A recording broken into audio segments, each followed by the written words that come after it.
thought we could take a minute and discuss some of the features that might help you select a bush. So if you want to take some cuttings or dig some side shoots to propagate more elderberries, to grow your elderberry orchard, some of the things that you might want to look at.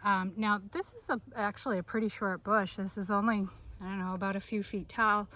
But some of the things that I do like on this, it's early ripening for one. This is one of the first bushes that have come in. The umbels, you can see they're nice and heavy and they're bent low, as opposed to something that stands up when it's ripe.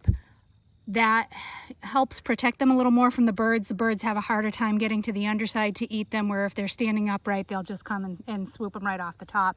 I like the uniform ripening of this. I also like that we have quite a few berries on these clusters that are not falling before they're harvested. You know, we're not getting shattering off these umbels. This is a native Niagara canadensis variety, just one of the wild that I brought into the yard here to propagate. So the clusters aren't necessarily the biggest clusters. You know, on York and some of these other varieties, you'll just have absolutely immense clusters, but I tend to have a difficult time getting those to finish to ripening here in the Northeast. So all different features to look for. There's no necessarily right or wrong, but you want to look for the features that are going to do the best for you.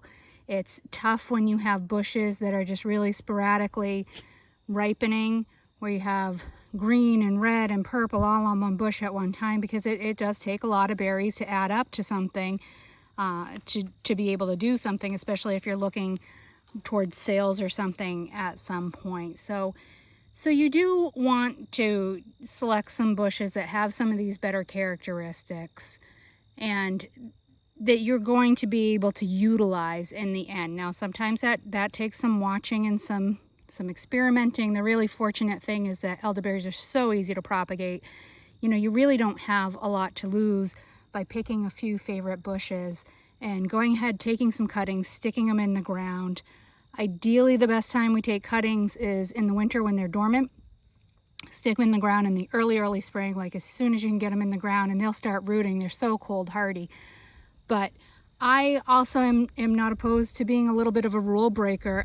Especially this year, because it's so wet, we've had so much rain, I will probably go ahead and collect some cuttings off some of these bushes that I like the best and stick them in the ground, see if they root. They either will or they won't, but I've got plenty of cuttings on a lot of these bushes that I have some flexibility to be able to try it.